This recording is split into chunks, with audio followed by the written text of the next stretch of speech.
할렐루야. 반갑습니다.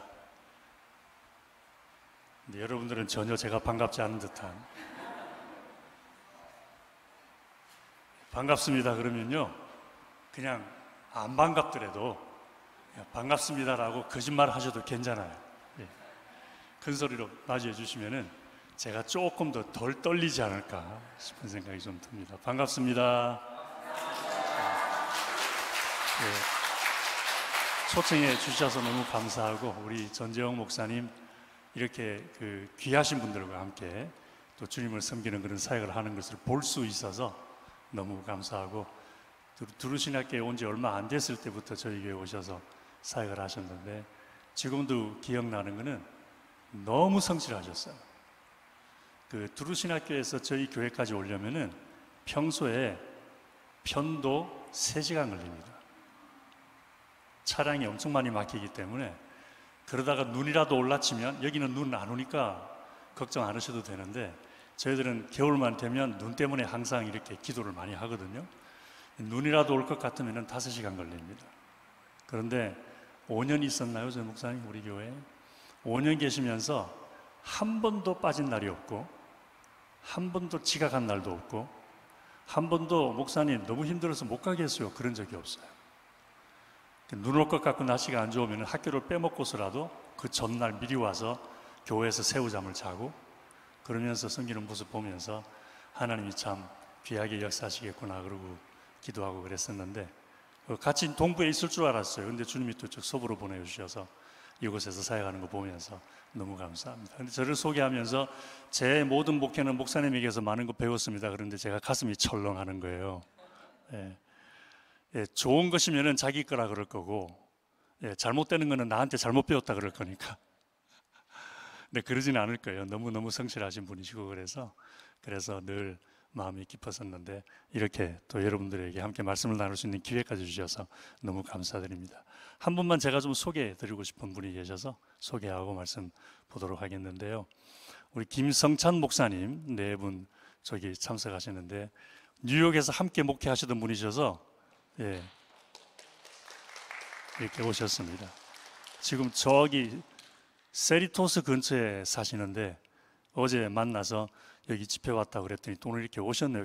더 가슴이 떨려가지고 제가 지금, 감리사님도 하셨고 또 우리 사모님도 영어 목회까지 하셨던 목사님이시고 그러셨는데 귀하게 또 이렇게 저를 응원하겠다고 이렇게 오셨습니다. 감사드립니다. 목사님 응원해 주셔서.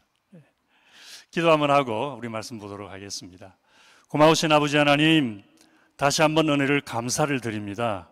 저희들에게 이렇게 귀한 날을 주시고 귀한 은혜를 주시고, 우리 주의 은혜 속에서, 사랑 속에서, 주님의 긍휼과 자비 안에서 함께 할 수 있는 이 자리를 허락하심을 감사를 드립니다.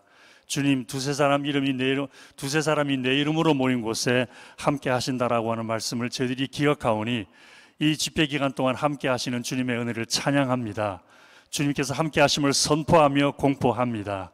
주님 함께 하시는 은혜로 예배에 참석하시는 모든 분들이 주님의 음성을 듣게 하여 주옵시고, 주님의 임재를 느끼게 하여 주옵시고, 주님의 역사를 경험하고 확신하게 하여 주옵시며, 육신이 아프신 분들 집회 참석하다가 머리부터 발끝까지 나사렛 예수의 이름으로 낫게 하여 주옵시고, 마음에 여러 많은 염려와 근심, 슬픔, 불안함과 두려움, 우울함 가운데 있는 모든 분들 우리 주 예수 그리스도의 이름으로 모두 떠나가게 하여 주셔서 하나님의 기쁨과 평강이 넘쳐나게 하여 주옵시고, 삶의 여러 가지 많은 문제들 속에서 기도하며 기다리는 분들이 응답받는 기열들이 이 집회 기간 동안에 나타나서 아버지는 살아계시는 분이시며 오늘도 우리 가운데 역사하시는 분이심을 보여주시옵소서.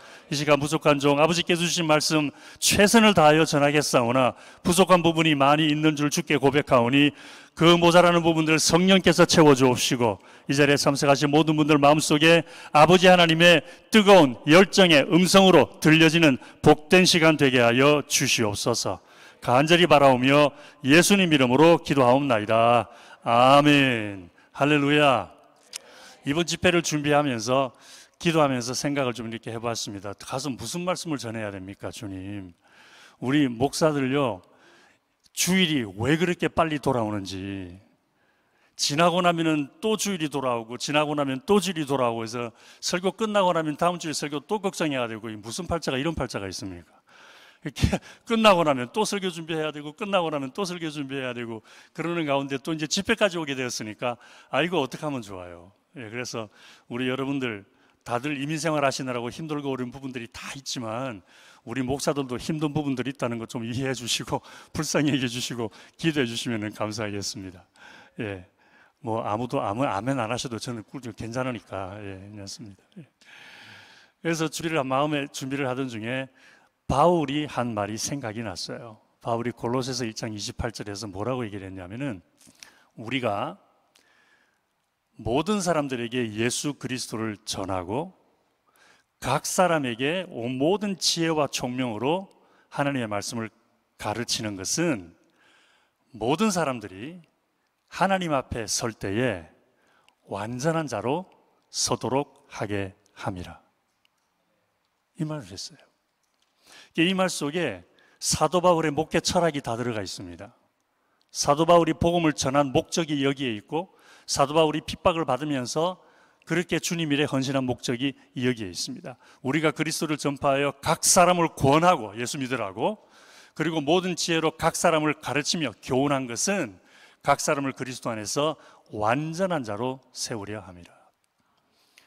그 하나님 그리스도 안에서 완전한 자로 세우는 게 뭐가 그렇게 중요하길래 그렇다면, 이렇게 사도 바울이 평생을 바쳐서 순교하면서까지 복음을 전했는가, 말씀을 가르쳤는가 라는 걸 한번 생각을 해 봐야 되겠죠, 그죠? 왜 그랬을까요? 왜 사도 바울은 목숨 바쳐가면서까지 복음을 전한 것까지는 우리가 아는데, 그 복음을 전한 궁극적인 이유가 여러분과 저를 그리스도 안에서 완전한 자로 세우려 하는 그 이유가 도대체 뭐냐라는 것이죠. 근데 저는 두 가지로 생각을 합니다.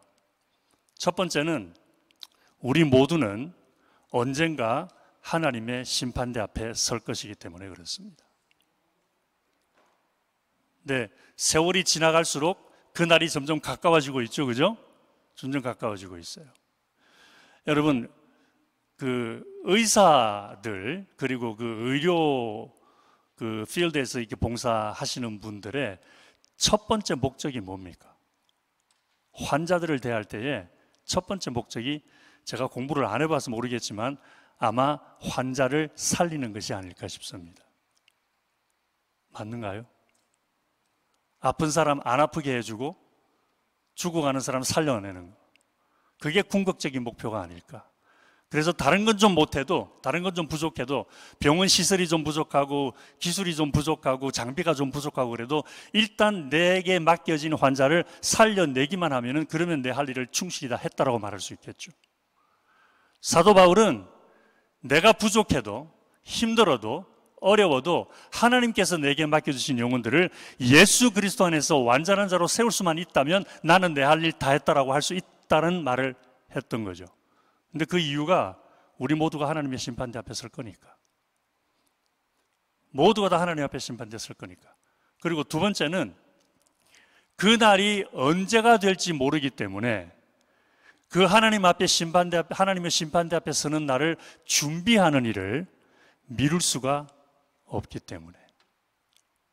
그래서 우리는 오늘도 내일도 하나님의 심판대 앞에 서는 그날까지, 심판대 앞에 서는 그 날을 위하여 준비하는 일에 있어서 열심을 다하지 않을 수가 없다라는 것입니다.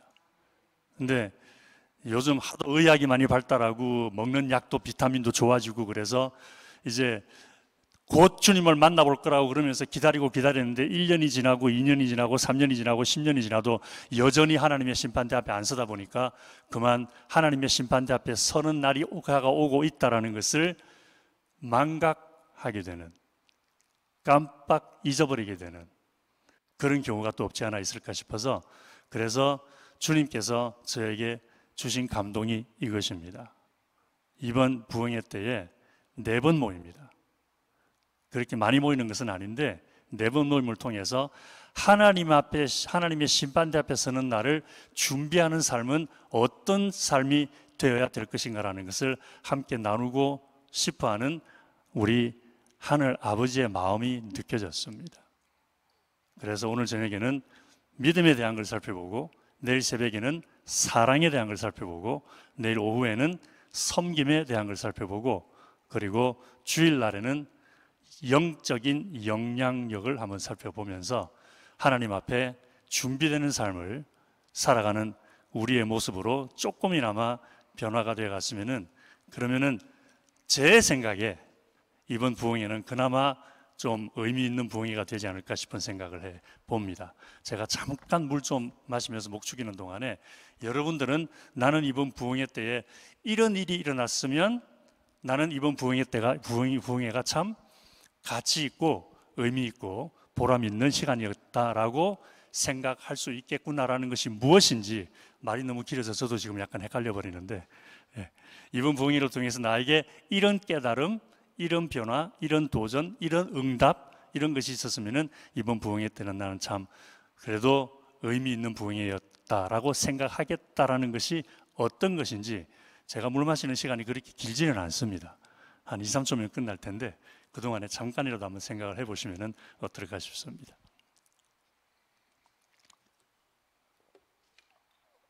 생각해 보셨습니까? 고개라도 끄덕여 주시면은 도움이 좀 될 것 같기도 한데, 아무튼 그래서 이번 부흥회 때에 제가 무슨 말을 하든지, 그리고 여러분들이 어떤 기도 제목을 가지고 있든지 역사하시는 분은 성령님이십니다. 그래서 저는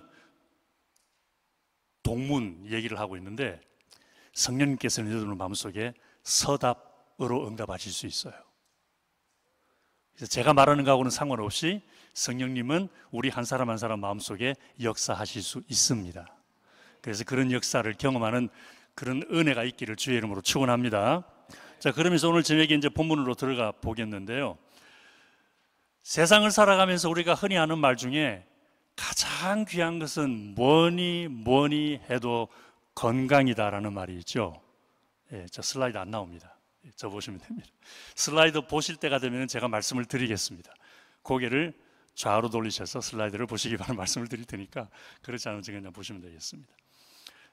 이 건강이 최고인데 뭐 설명이 필요 없는 얘기잖아요, 그죠? 건강이 최고인데, 그렇다면은 건강보다 더 중요한 것이라고 뽑으라 그러면은 뭐라고 할까? 세상을 살아가는 동안에 건강이 제일 중요한데 건강보다 중요한 것은 뭘까? 라고 성경을 통해서 보면은 생명입니다. 건강이 좀 안 좋아도 좋으니까 살아만 있으면 좋겠다라는 말을 하는 경우가 있잖아요. 그래서 건강보다 더 중요하니까 건강이 제일 중요하다라고 말을 하는 것은 생명이 있다라는 것을 전제하면서 하는 말이 그것이고, 그것을 전제하지 않은 상황에서 하는 얘기를 하면은 생명이 최고입니다. 영적으로도 마찬가지입니다. 영적인 건강이 좋고 나쁘고를 떠나서 가장 좋은 것은 영적인 생명을 얻는 것입니다. 다른 말로 하면은 지옥 형벌에서 벗어나서 천국 영생 얻는 거라는 것이죠. 우리 본교회 성도님들 한 분도 빠짐없이 다 천국 영생 얻게 되기를 주의 이름으로 축원합니다. 그래서 언제 무슨 일이 있더라도 나는 천국의 자리만큼은 이미 예약이 되어 있다라고 말할 수 있도록 마음에 성령께서 확신을 주시기를 바랍니다. 그래서 오늘 본문에서 읽은 대로 예수님은 하나님께서 예수 그리스도를 이 땅에 보내시면서 하신 말씀이 슬라이드입니다. 하나님이 세상을 이처럼 사랑하사 독생자를 주셨으니 이는 저를 믿는 자마다 멸망치 않고 영원한 생명을 얻게 하려 하심이니라. 영생에 대한 확신이 있으신 분들 큰 소리로 아멘 하십시다. 감사합니다. 그런데 재미있는 것은 여기서 이 말씀 속에서요, 요한복음 3장 16절에서 재미있는 것은 예수님을 믿지 않는 자들은 이미 멸망을 받는다라는 것을 전제로 하고 있다라는 것입니다. 예수 믿지 않는 사람들은 멸망받고 예수 믿는 사람들은 구원 받을 거니까, 그러니까 예수를 믿어라, 내가 너희들에게 보내준 예수를 믿어라. 그러면 설명이 없어요. 설명이 그냥 공포만 하셔요. 하나님이 세상을 이처럼 사랑하사 독생자를 주셨으니 저를 믿는 자마다 멸망치 않고 영생을 얻게 하려 하심이니라. 무엇을 잘못하면 멸망을 받을 것이니까, 이렇게 하면은 그러면 멸망을 받을 것이니까 그렇게 하지 말고 예수를 믿어라, 이런 얘기가 없어요. 그냥 멸망은 그냥 선포가 되어버렸습니다. 그게 무슨 말이냐면은 이미 온 인류들은 뭔가 아주 크게 잘못하는 것이 있기 때문에 멸망이 이미 선포가 되어버렸다는 거예요. 이건 it's given. 그냥 세상 사람들은 누구나 다 멸망받아 지옥 행복을 받는다. 이거는 이미 결정난 사실이라는 거예요. 설명이 필요 없고 두 번 다시 말할 필요가 없는. 그래서 예수 그리스도를 믿지 않으면 멸망을 피할 수 없다. 그렇게 말했는데 이것은 예수님께서 복음사역을 처음 시작하시면서 제일 먼저 외치신 말씀을 생각해 봐도 알 수가 있습니다. 우리 예수님이 제일 먼저 뭐라고 그러시면서 복음사역 시작하셨죠? 회개하라. 회개하라. 천국이 가까운 날이라. 이 말씀이었습니다. 근데 여기서 놀라운 것은요, 예수님께서 회개하라고 그러셨을 때에 어떤 특정한 사람들을 가리키지 않으셨다는 거예요. 위선적인 바리새인들이여 회개하라 그러지 않으셨습니다. 부패한 정치인들이여 회개하라 그러지 않으셨습니다. 사악한 로마여 회개하라 그러지 않으셨습니다. 어느 특정한 부류의 사람들을 가리켜서 회개하라 그러지 아니하시고 그냥 전체를 통틀어서 회개하라고 그러십니다. 그럼 예수님은 누구 보고 회개하라고 하신 걸까요? 당연히 세상 모든 사람들을 보고 회개하라고 그러신 거죠. 사도 바울도 로마서 3장 23절에서 이렇게 말했지 않습니까? 모든 사람이 죄를 범하였음에 이 말, 하나님의 영광이 이르지 못했다. 세상 모든 사람들이 하나님 앞에 죄인이라는 것인데 그것도 그냥 단순한 그냥 뭐 이렇게 벌금 좀 물고 그리고 이렇게 뭐 1, 2년 감옥 생활 하다가 그러면은 뭐 이렇게 풀려날 수 있는 그런 죄인이 아니라 영원한 지옥 형벌을 받기에 합당한 무서운 죄를 지은 죄인들이라고 말하고 있습니다. 한번 생각해 보십시다.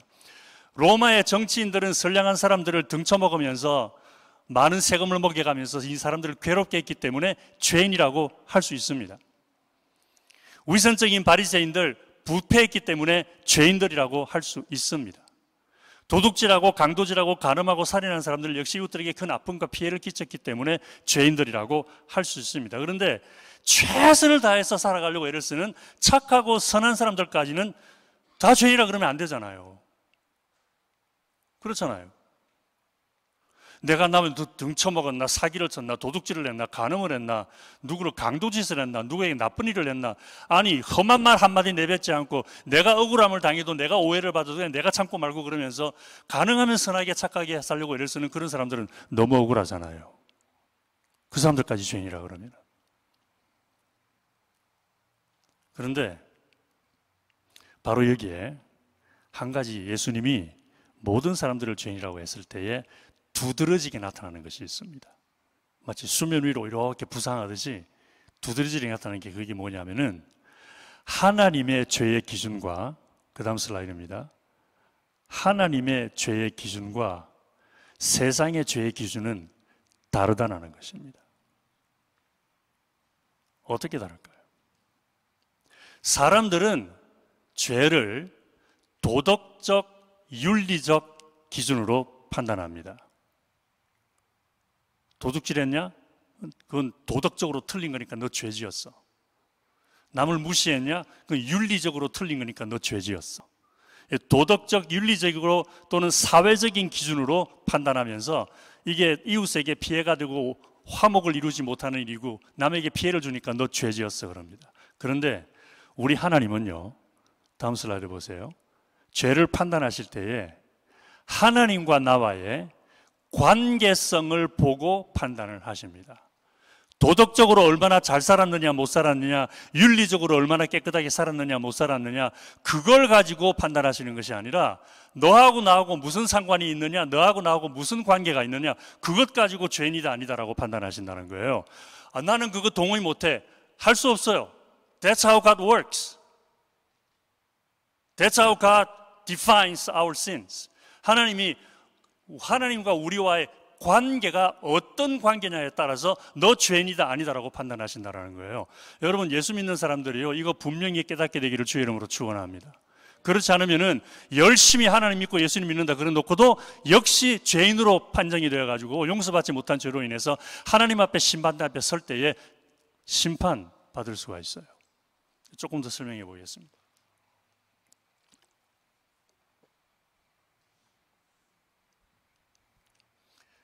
지옥 형벌을 면하고 천국을 영생을 얻기 위해서 회개해야 할 죄는 도덕적, 윤리적, 사회적 죄도 물론 회개해야 되지만 그보다 더 먼저 우선 회개해야 될 것은 하나님과 나와의 관계성에 대한 우리의 실수와 착각, 우리의 모자람을 회개해야 합니다. 그럼 그 죄가 뭘까요? 놀랍게도 그 죄는 예수님을 구주로, 내 구주로 믿지 않는 죄입니다. 뭐 맨날 듣는 얘기인데 그게 놀랍다 그러냐? 놀랍습니다. 저는 너무 놀랍습니다. 왜냐하면은 예수님을 구주로 믿는 것과 예수님을 내 구주로 믿는 것은 다르기 때문에 그렇습니다. 그래서 다른 죄는 다 용서받아도 예수님을 내 구주로 믿지 못하는 죄는 용서받지 못합니다. 사도 바울이 이런 말을 했잖아요. 주 예수를 믿어라. 그리하면 너와 내 집이 구원을 얻으리라. 이런 말을 했습니다. 근데 여기서 굉장히 대단히 중요한 질문을 해봐야 합니다. 너무 잘 아는 말씀이죠, 그죠? 주 예수를 믿어라. 그러면 너와 내 집이 구원을 얻으리라. 바울과 실라가 함께 빌립보 감옥에 갇혔을 때에 하나님께서 기적적으로 그들을 구해내시니까 간수가 와가지고 벌벌 떠면서 선생님 우리가 무엇을 해야 구원을 얻겠나이까 그랬더니 사도 바울이 한 말이 주 예수를 믿어라. 그리하면 너와 내 집이 구원을 얻으리라. 이 말을 한 거예요. 그럼 여기서 굉장히 중요한 질문을 한 가지 해보지 않으면은 그러면 이 말씀에 대한 깊은 의미를 제대로 잘못 이해하는 수가 있습니다. 그 질문이 뭐냐면은 예수님을 믿으라 그랬는데 그러면 구원을 받는다 그랬는데 예수님에 대해서 무엇을 믿으라는 거냐 이겁니다. 예수님에 대한 뭐를 믿으라고? 예수님의 키가 이만큼이라고? 예수님 몸무게가 이만큼이라고? 예수님이 나사렛 주님 뭘 믿으라는 건가 도대체? 우리가 너무나 들어서 많이 알고 있는 내용이지만 두 가지입니다. 첫 번째는 예수님은 내가 받아야 할 죄의 형벌을 대신 받으심으로 나의 구원자 되셨음을 믿어야 한다는 겁니다. 근데 여러분 여기에서 가장 중요한 단어는요, 믿는다는 단어가 아닙니다. 여기에서 가장 중요한 단어는 내가라는 단어입니다. 내가. 이웃집 사람의 죄가 아니고 우리 부모님의 죄도 아니고 저기 나쁜 짓 하는 사람 저 사람 죄도 아니고 내 죄입니다. 내가 받아야 할 형벌 대신 받으신 것을 믿어야 합니다. 두 번째는 그 예수님이 나의 주님이심을 믿어야 합니다. 여기서도 가장 중요한 단어는 나의라는 말입니다. 나의 주님이심을 믿어야 한다. 이걸 가리켜서 예수님을 구주로 믿는다라고 사도 바울이 말을 한 것이죠. 예수님께서 내가 받아야 할 형벌을 대신 받으시고 돌아가셨다. 그리고 그 예수님이 나의 구주가 되신다. 이것을 믿는 것이 예수 그리스도를 구주로 믿는 거라는 것입니다. 마틴 루터가 1500년대 초반에 종교개혁을 일으키고 난 다음에 개신교의 가장 기본이 되는 교리가 이신칭의가 되어버렸습니다. 믿음으로 구원받는다라는 거였어요. 믿음으로 구원받는다. 로마서 1장 17절을 의거해서 오직 의인은 믿음으로 말미암아 살리라 그랬다고 믿음으로 구원받는다. 그래서 누구든지 예수님을 믿기만 하면 구원받는다. 이 얘기가 우리가 흔히 듣는 이야기가 되어버렸습니다. 그런데 여러분 죄송하지만요 그 말 때문에 얼마나 잘못된 믿음이 생겨나기 시작했는지 모릅니다. 그 말 때문에. 왜냐하면 누구든지 나 예수 믿습니다. 그래 버리면 구원받는다라고 생각을 하는 거예요. 나 예수 믿습니다. 그런데 조금 전에 말씀드린 것처럼 예수에 대해서 뭘 믿는데 여기까지 이야기가 되어져야 된다는 거예요. 예수에 대해서 뭘 믿는데 여기까지 얘기가 되어져야 되는데 나 그냥 무조건 예수님이 십자가에 못 박혀서 죄인들의 죄를 위해 돌아가신 거 믿습니다. 그러면 구원받습니다라고 하는 잘못된 믿음이 생겨날 그런 위험이 너무나 많았기 때문에 그런 일이 실제로 일어나고 있습니다. 그래서 예수 믿습니다라는 사람들을 모시고 깊이 대화를 나누다 보면은 예수님이 죄를 위하여 죄인들을 위해 돌아가신 것을 믿기는 믿는데 내 죄 위에 죽었다라는 것을 못 믿습니다. 제가 지은 죄가 하도 많아서 용서해 달라 그런다고 용서되겠습니까? 그런 얘기들 듣습니다. 혹시라도 예수님을 나의 구주로 믿지 않는 분이 계시다면은 오늘 이 시간이라도 예수님을 나의 구주로 믿게 되기를 바랍니다. 그래야 하나님 앞에 심판대 앞에 의롭게 설 수 있습니다. 그래서 조금 더 얘기에 대한 부가 설명을 해드린다면은 야고보서 2장 19절에 이런 말씀이 있어요. 내가 하나님은 한 분이신 줄을 믿느냐? 잘하는도다. 누구도 믿고 떤다고요? 귀신들도 믿고 떠느니라. 여기서 잘하는도다는 말이 저게 칭찬하는 말일까요? 아니면 나무라는 말일까요? 아무래도 칭찬하는 것 같지는 않죠, 그죠? 예. 내가 하나님은 한 분이신 줄을 믿느냐? 잘한다. 그거는 귀신도 믿는 거다. 그러니까 그것만 믿어가지고서는 안 된다는 거예요. 하나님은 한 분이시다. 여호와 하나님은 살아계신 분이시고 천지를 창조하신 분이시고 예수 그리스도를 이 땅에 보내신 분이시고 죄인들을 구원하기 위하여 이 땅에 이런 것들을 다 믿어봐야 잘하는도다. 그건 귀신들도 믿고 떤다. 그거는. 그래서요, 예수 그리스도에 대한 것을 믿는 믿음을 저는 두 가지로 생각을 해봅니다. 첫 번째는 보편적인 믿음입니다. 귀신들이 믿는 믿음이에요. 예수님은 하나님의 아들이시라는 거 믿습니다. 예수님은 죄인들을 위하여 십자가 못 박혀 돌아가셨다는 거 믿습니다. 사흘 만에 부활하셨다는 거 믿습니다. 부활 승천하셨다가 재림하신다는 거 믿습니다. 우리 예수님은 하나님의 거룩한 자라는 거 믿습니다. 하나님은 세상을 사랑하사 독생자 예수 그리스도 보내주셨다는 거 믿습니다. 예수님은 육신을 얻고 이 땅에 오신 하나님의 본체시라는 거 다 믿습니다. 믿는데 그게 전부 다 귀신의 믿음이에요. 귀신도 다 알고 있는 거예요. 그거 전부 다. 그럼 어떻게 하면은 그런 믿음을 뛰어넘는 구원받는 믿음이 될 수가 있느냐라고 질문할 수밖에 없죠. 그래서 그런 보편적인 믿음이, 객관적인 믿음이 개인적인 고백이 되어야 합니다. 그 예수님, 그런 하나님에 의해서 이런 목적을 가지고 이 땅에 보내심을 받은 그 예수님이 나의 구세주고 내 죄 위에 죽으셨고 나를 구원하시려고 그런 것을 하셨다라는 개인적인 믿음, 고백, 보편적인 예수님은 이런 분이신 걸 내가 믿습니다라는 보편적인 믿음에서 내 개인적인 믿음의 고백으로 바뀌어지는 이 두 번째 믿음의 고백이 있을 때에 이 믿음이 나를 구원하는 믿음이 될 수가 있다는 것입니다. 다른 믿음은 아무리 많아봐야 구원하는 믿음이 될 수가 없어요. 귀신들도 그거는 믿는데 뭐. 여러분, 공자가 우리나라 문화에 참 많은 영향을 미쳤다라는 거 믿으시나요? 믿으셔요? 안 믿으셔요? 네, 믿는 분도 계시고 안 믿는 분도 계실 거예요. 근데 믿는 분들에게 여쭤보겠습니다. 그 공자가 여러분들의 아버지신가는 거 믿으시나요? 그건 안 믿으시죠, 그죠? 하나님이 살아계신다는 거 믿기는 믿는데 그 하나님이 내 아버지야. 이게 가슴이 시리도록 믿어지기를 주의 이름으로 축원합니다. 예수님이 죄인들을 위하여 돌아가신다는 것 믿기는 믿는데, 그런데 그 예수님이 그냥 보편적으로 죄인들을 위해 돌아가신 객관적인 지식으로 믿는 것이 아니라 주관적인 믿음의 고백으로 그 예수님이 내 주인님이죠. 그 예수님이 내 구원자죠. 이 개인적인 믿음의 고백이 분명하고 정직하고 성실할 때에 우리의 삶은 바뀌어질 줄로 믿습니다.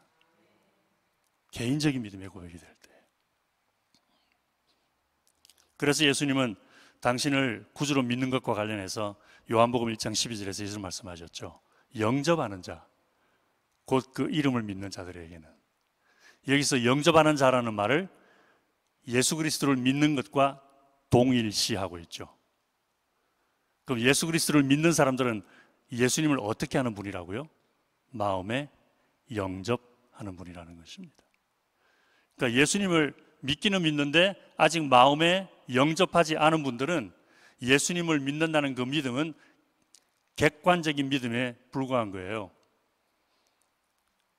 공자가 옛날에 살아 있었더라. 모든 사람이 다 아는 거예요. 객관적으로 다 아는 거예요. 예수님을 마음에 영접한 자, 내 삶을 주관하시는 분으로, 내가 남은 평생 사랑하고 섬기고 따라가야 할 분으로 그 주님을 고백할 때에 그것이 객관적인 믿음의 고백이 되어서 구원받는 믿음이 된다라는 것입니다. 순종에 대해서 내일 잠시 또 말씀을 나눌 기회가 있을 텐데, 여러분, 우리가 하나님 말씀 순종할 때에 크게 두 가지 마음으로 순종합니다. 첫 번째는 순종함으로 인하여 나타날 결과를 보고 순종합니다. 순종하면 복 받겠지. 순종하면 좋은 일이 생기겠지. 순종하면 내가 믿음 좋은 사람이라 그러겠지. 순종하면. 그래서 순종하면 나타날 결과를 보고 순종하는 경우가 있는가 하면, 반대로 근원적으로 순종하는 경우가 있습니다. 그 근원적으로 순종하는 것은 결과를 상관하지 않습니다. 결과에 연연치 않습니다. 내가 예수님 순종해야 돼. 왜? 그렇게 순종하면 복 받으니까. 이게 아니고, 내가 예수님 순종해야 돼. 왜? 내 삶의 주인님이시니까. 내 삶의 주인이시니까. 예수 그리스도를 내가 주님으로 영접을 했으니까.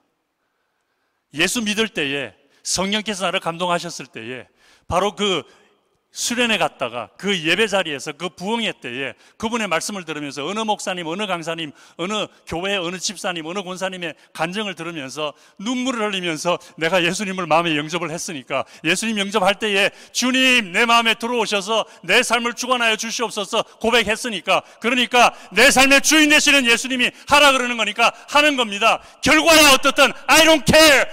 What I remember, what I care is that my Lord is my Lord in my life.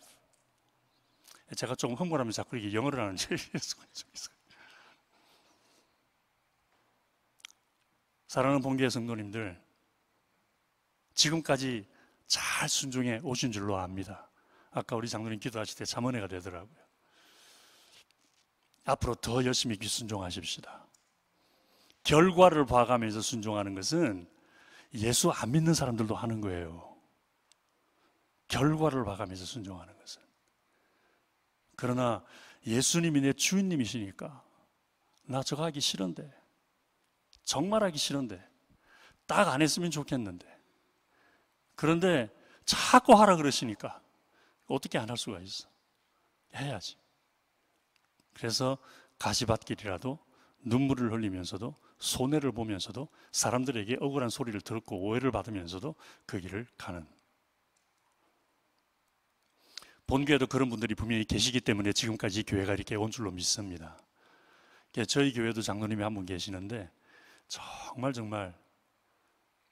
그런 분이셔요.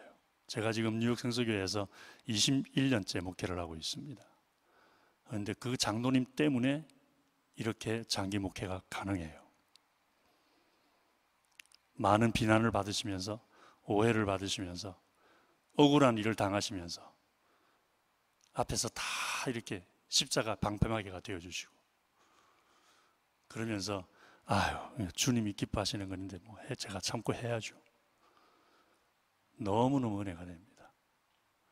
우리 주변 분들에게, 특별히 여러분들의 자녀들에게, 어린 자녀들뿐만 아니라 장성해서 시집장가 가가지고 출가한 자녀들에게까지라도 그런 순종의 모습을 보인다면 얼마나 아름다울까 생각을 해봅니다.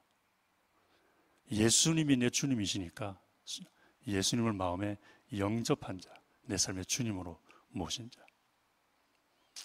그래서 사도 요한도 이런 말을 했습니다. 볼지어다 내가 문 밖에 서서 두드리노니 누구든지 내 음성을 듣고 문을 열면 내가 들어가 그로 더불어 먹고 그로 나로 더불어 먹으리라. 예수님을 구주로 믿는다는 것은 예수님이 그냥 그런 분이셔 그걸 믿는 것이 아님을 오늘 우리 분명히 하십시다. 예수님을 구주로 믿는다는 것은 예수님을 내 삶의 구주로 마음에 모시는 것입니다. 그래서 예수님이 그냥 죄인들을 위해 돌아가신 분이 아니고, 그냥 죄인들의 죄를 용서해 주시는 분이 아니고, 나의 죄를 사하시고 나를 구원하시기 위하여 나를 위해 돌아가셨다는 것, 그걸 믿으면서 그 예수님이 나의 구원자가 되시고 나의 주님이 되신다는 객관적이고 주관적인 믿음이 우리의 믿음의 고백이 되기를 주의 이름으로 축원합니다. 그래서 진짜 예수 그리스도 구주로 믿는 사람들은요, 예수님과 함께 예수님과 더불어 살면서 예수님을 섬기는 사람들입니다. 진짜 예수님을 제대로 믿는 사람들이 가면 그 사람이 가는 곳이 변화될 수밖에 없어요. 예수님을 섬기기 때문에, 사람을 섬기는 것이 아니라. 때때로 예수님의 교훈과 말씀을 예수 믿는 것과 혼돈하는 경우가 있는 것 같습니다. 예수님을 아는 것과 예수님의 말씀을 아는 것 완전히 다릅니다.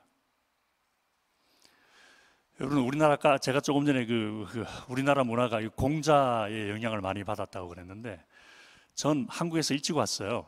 16살 때 와가지고 지금 이제 50년이 되었습니다. 그래서 한국에서 많은 걸 공부를 못하고 왔기 때문에 공자가 가르쳐준 내용들이 뭔지는 저는 이렇게 잘 몰라요. 뭐라고 있던데, 사자성어라는 말이 있고, 누구 사이에서는 뭐가 있어야 되고, 부부 사이에 뭐가 있어야 되고, 친구 사이에 뭐가 있어야 되고, 그런 거 있죠. 있다는 건 제가 알아요. 뭐라 그런지는 모르겠지만 있다는 압니다. 근데 어렸을 때 제가 배운 거 지금도 기억나는 것 중에 하나가, 어른들 앞에 앉을 때는 반드시 무릎을 꿇어야 된다. 그리고 눈길은 절대 어른들의 무릎 위로 올라가면 안 된다. 그런 거. 또 어른들 앞에서는 절대 아기를 안으면 안 된다 하는 그런 거 배웠어요. 근데 그게 나중에 알고 봤더니 다 그 공자라고 하는 사람이 했다 그러더라고요.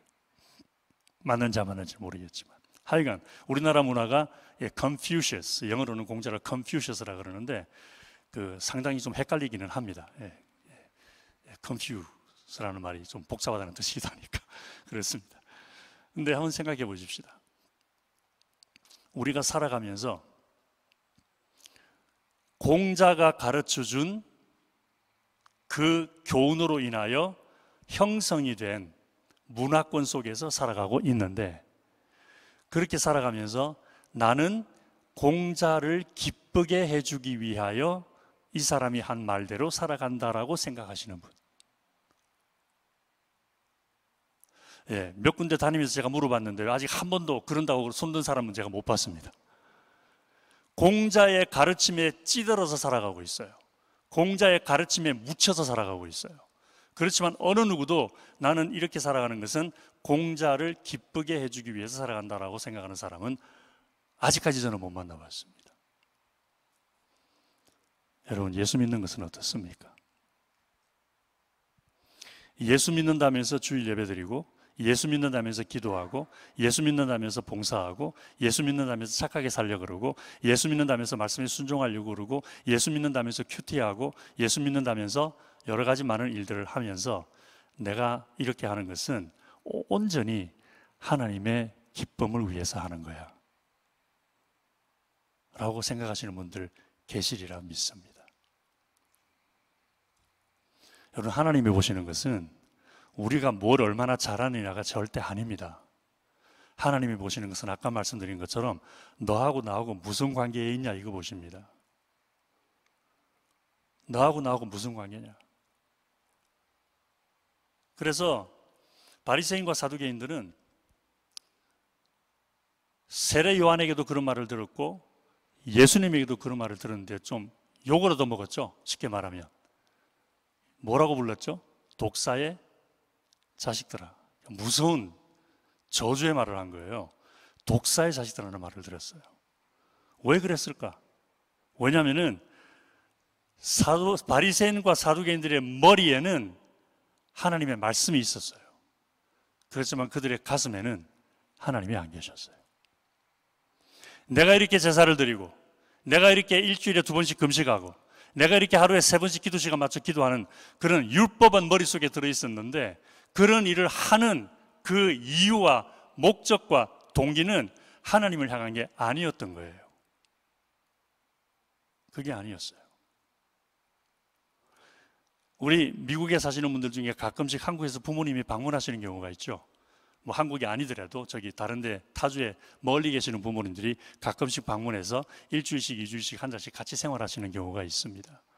저희도 지난 5월 달에 장모님이 한국에서 한 달 동안 다녀가셨는데, 여러분, 누군가가 와서 나랑 같이 생활을 하게 되면은 나의 삶이 바뀌나요, 안 바뀌나요? 바뀌죠, 그죠? 왜 바뀌죠?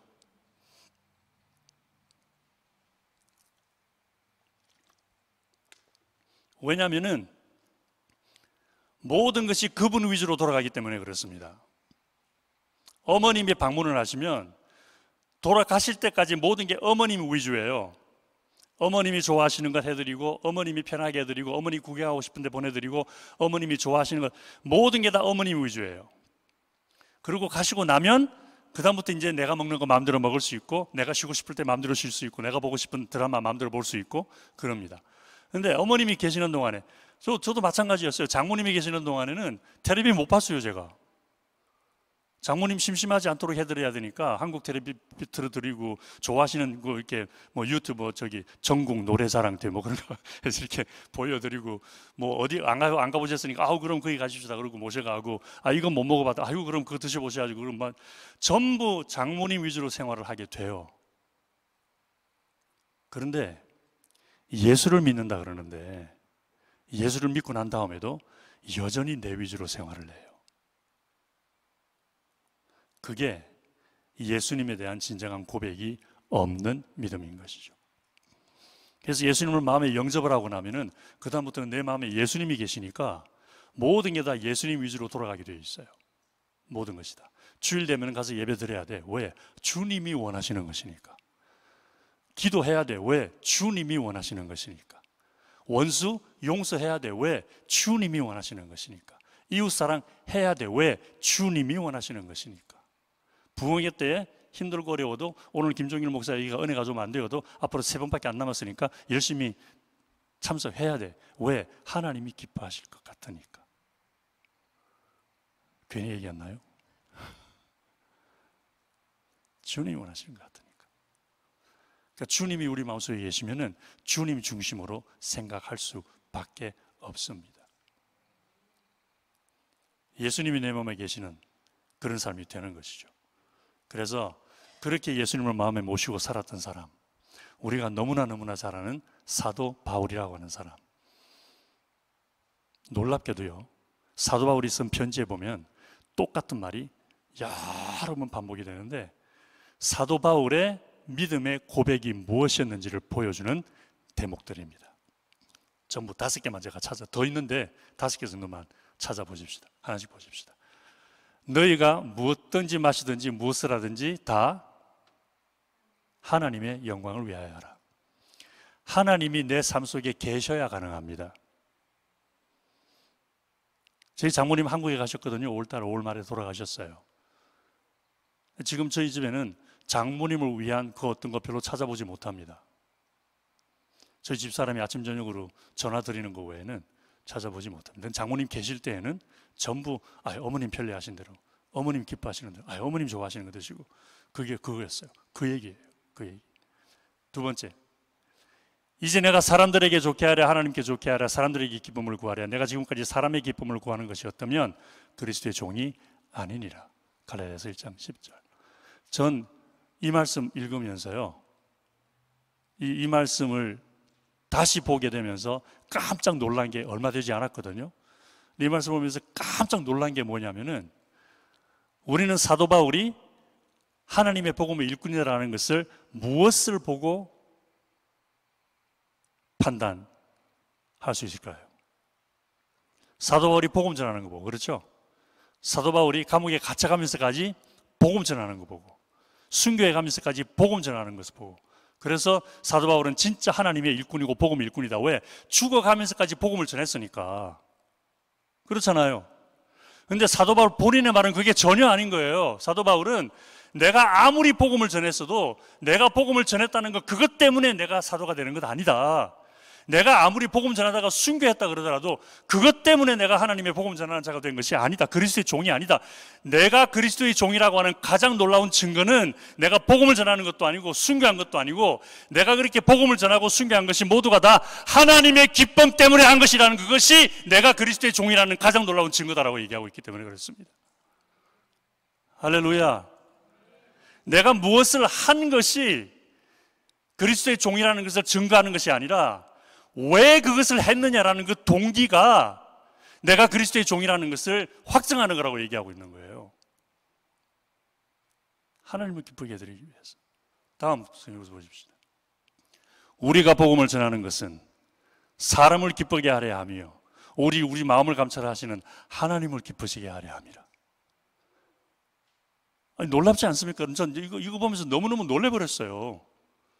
놀라면서 저 자신을 굉장히 많이 돌아보게 되었습니다. 복음을 전하는데 우리가 왜 복음 전한다고 생각하죠? 목사님, 우리가 복음 전할 때 왜 복음 전한다고 얘기 많이 해요? 영혼 구원하기 위해서. 그죠? 복음 전해서 죽어가는 영혼 구원하기 위해서, 그래서 복음을 전한다고 우리는 생각을 해요. 근데 사도 바울은 무엇 때문에 복음 전한다 그랬죠? 하나님을 기쁘게 해드리기 위해서 복음을 전한대요. 여러분들의 자녀들이 효자 효녀들이 많이 계실 텐데, 부모님을 생각할 때에 엄마는 나한테 어렸을 때 밥 해줬지, 먹여줬지, 재워줬지, 어디 간다 그러면 차 태워줬지, 용돈 필요하다 그러면 용돈 줬지, 이거 해주고 저거 해주고, 참 우리 엄마가 나한테 너무 해준 게 너무 많아, 너무 고마워. 그것만 알고 엄마가 그렇게 나에게 열심히 해준 것은 나를 향한 사랑 때문이야, 이걸 모른다면, 그걸 모른다면, 그러면 부모의 마음으로 온전히 아는 거라고 할 수 있을까요? 아니겠죠, 그죠? 어머님이 나에게 먹여주고 재워주고 입혀주고 닦아주고 다 해준 그것이 나를 향한 사랑이었구나. 엄마가 나를 이렇게 사랑했구나. 그래서 그런 여러 가지 행동으로 나타난 일들이 어머니의 사랑으로 와 닿아 그 사랑에 감동이 될 때에 비로소 엄마를 안다라고 말할 수 있겠죠. 예수님이 나를 위해 돌아가신 거, 부활하신 거, 내 죄 용서해 주신 거, 미국 올 때에 주머니에 겨우 돈 100불짜리 한 장밖에 없었는데 그것도 없던 분들도 계시는데, 미국 와서 이렇게 사업하면서 직장 생활하면서 힘은 들었지만 아이들 다 그래도 공부 잘 시켰고, 이렇게 노후가 되어도 일 안 해도 먹고 살 수 있을 만큼 은퇴도 괜찮게 생활하고 있고, 이 모든 게 다 정말 하나님의 은혜구나, 그것만 알고 나를 향한 하나님의 사랑을 모른다면, 그래서 우리 예수님 오늘 본문 읽은 대로 하나님이 세상을 이처럼 사랑하사. 그래서 저는 여기 목사님들 계시지만은 좀 이렇게 어폐가 될 수도 있는데 조심스럽게 얘기 꺼내봅니다. 복음의 핵심은 예수 십자가보다 하나님의 사랑이라는 것. 하나님의 사랑이 있었기 때문에 예수 십자가가 있은 거니까. 그래서 예수 십자가보다 더 그 예수 십자가를 통해서 나타나 보여진 하나님의 사랑을 더 우리가 알고 깨달아요. 그 사랑에 감격되어야 하나님의 기쁨을 위해 살아갈 마음이 생길 줄로 믿습니다. 다른 성경 구절 보십시다. 그런즉 우리는 몸에 거하든지 떠나든지 주를 기쁘시게 하는 자 되기를 힘쓰노라. 이것도 바울이 한 말입니다. 이렇게 바울은 내가 무엇 때문에 복음 전하는지, 내 인생의 목적이 무엇인지 얘기를 하고 있습니다. 마지막으로 하나 더 보겠습니다. 마지막으로 형제들아, 주 예수 안에서 간절히 권하노니 어떻게 하면 하나님을 기쁘시게 해드릴 수 있는지 우리에게 배운 대로. 이것도 놀라운 얘기예요. 사도 바울이 사람들에게 가르친 거는요, 예수 믿으라고 가르쳤습니다. 말씀 순종해라라고 가르쳤습니다. 하나님의 영광 위하여 살아라고 가르쳤습니다. 서로서로 용서해주고 덕을 세우고 하나님 십자가에 올바른 길로 행하라고 가르쳤습니다. 그런데 그 모든 것이 우리에게 배운 대로니까 내가 너희들에게 모든 가르쳐진 것을 통틀어서 말을 한마디로 딱 한다면은 하나님을 기쁘게 해드리시라 이거예요. 하나님을 기쁘시게 해드려요. 이게 사도 바울의 목회 철학이었어요. 마음에 예수님을 모신 사람의 입에서는 이런 말이 나오는 것 같습니다. 내 마음에 예수님이 계시면 이런 말이 나오는 것 같아요. 사도 바울은 이런 말도 했잖아요. 너희는 이 세대를 본받지 말고 오직 마음을 새롭게 함으로 변화를 받아서 하나님의 선하시고 온전하시고 기뻐하시는 뜻이 무엇인지 분별하도록 하라. 여기서 하나님이 기뻐하시고 온전하시고 선하신 뜻이 무엇인지 그 헬라어를 번역을 해가면서 이렇게 팔싱을 해가면서 뜻을 풀어가면서 많이 설명할 수도 있지만 저는 그냥 한마디로 이렇게 생각합니다. 하나님이 기뻐하시고 온전하신 뜻, 선하신 뜻은 뭐냐면은 우리가 예수님을 내 삶의 주님으로 모시고 살아가는 거예요. 하나님의 기쁨을 위해서. 예배를 드려도 하나님의 기쁨을 위해서. 봉사를 해도 하나님의 기쁨을 위해서. 섬기는 삶을 살아도 하나님의 기쁨을 위해서. 그래서 예수님은 그들의 열매로 그들을 알지라라고 말씀해 주셨죠. 그러면서 하신 한마디 또 말씀이 또 저를 깜짝 놀라게 합니다. 나더러 주여 주여 하는 자마다 천국에 다 들어갈 것이 아니요 다만 하늘에 계신 내 아버지의 뜻대로 행하는 자라야 들어가리라. 아버지의 뜻대로 예수님을 나의 구주로 마음에 모시고 하나님을 기쁘게 해드리기 위하여 모든 일을 행할 때, 주부님들 집에서 가족들을 위하여 음식 준비할 때에 자녀들을 위해서 하는 게 당연하지만 그것도 하나님의 기쁨을 위하여 하십시다. 그것도. 우리 남편 되시는 분들 가끔씩 부인을 도와서 집안 청소해주고 그럴 때도 또 부인 이렇게 하면 기뻐하겠지. 물론 당연한 생각이지만 그것조차도 이렇게 하면 하나님이 기뻐하시겠지. 내가 부인을 이렇게 위하는 걸 보면 주님이 기뻐하시겠지. 내가 내 이웃들을 이렇게 돌보는 걸 보면 주님이 기뻐하시겠지. 내가 이렇게 억울해도 이렇게 힘들어도 그냥 주님이 윈강 위에 참고 그냥 그래도 기다리는 거 보면 주님이 기뻐하시겠지. 주님이 기뻐하시겠지. 여러분, 주님의 기쁨을 위해 살면은 어떤 일이 있어도 실망하지 않습니다. 그러나 그게 아니고 다른 게 목적이 되어버리면은 언제나 눈에 드러나는 현상 때문에 실망하고 낙심하고 어려워하고 고통하게 되어 있습니다. 그래서 예수 그리스도를 구주로 믿는다는 말, 저는 크게 세 가지를 포함한다고 생각합니다. 첫째, 예수님이 내가 받아야 할 죄의 형벌을 대신 받고 돌아가심으로 나를 구원하신 구주가 되셨다는 것을 믿는 것. 제일 중요한 단어가 뭐라 그랬죠? 내가 받아야 할 형벌. 두 번째, 그 예수님을 내 삶의 주님으로 마음에 모시는 것. 그리고 세 번째, 남은 삶을 나의 주님 되신 예수님을 섬기며 최선을 다해 하나님의 영광을 위해 사는 것. 본교회 성도님들, 이렇게 예수님을 믿게 되기를 주의 이름으로 축원합니다. 그런데 한 가지 문제가 있습니다. 이렇게 예수님을 구주로 믿는 게 마음대로 안 된다는 거예요. 들어서 이제는 알게는 되었는데 이게 마음대로 안 됩니다. 여러분, 세상에 마음대로 되는 거 한 가지만 꼽아보세요. 마음대로 되는 거 한 가지만, 한 가지. 아무것도 없어요. 마음대로 되는 게 하나도 없어요. 정말이에요? 왜 사세요? 내 마음대로 살고 싶어서 사는 거 아니에요? 자유가 최고다, 자유가 아니면 죽음을 달라, 그게 내 마음대로 하고 싶어서 그런 건 아니에요? 그런데 내 마음대로 할 수 있는 게 아무것도 없네요. 아무것도. 제 설교 20분 만에 끝내려고 그랬는데 이것도 마음대로 안 되네요. 더운 날씨에. 은혜 받고 싶다고 마음대로 됩니까? 은혜 끼치고 싶다고 마음대로 됩니까? 교회 오고 싶다고 마음대로 됩니까? 기도하고 싶다고 마음대로 됩니까? 기도는 하고 싶은데 어떻게 할 줄 모르겠고 조금 하다가 보니까 잘 안 되고 그래서 고민하시는 분 그냥 속으로만 손들어 보시기 바랍니다. 저도 지금은 이제 그게 좀 가능해져서 하나님 앞에 조금 덜 죄송스러운데 한때 1시간 기도하는 게 왜 그렇게 힘이 들어요? 왜 그렇게 한참 기도했다 그러고 눈 떠보니까 5분밖에 안 지났어. 그래서 주님 1시간 되게 늦게 갑니다. 빨리 좀 가게. 한참 기도하고 눈 떠보니까 10분밖에 안 지났어. 그것도 마음대로 안 돼요. 마음대로 되는 거 자식 농사만 마음대로 안 되는 게 아니에요.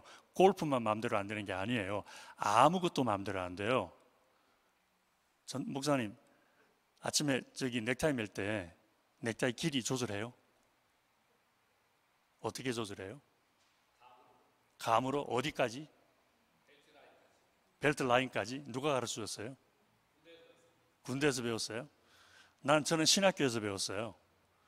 그래서 이 넥타이를 멜 때에 요 넥타이 끝이 이 버클의 윗부분에 와 닿아야 돼요. 그렇게 배웠어요. 예.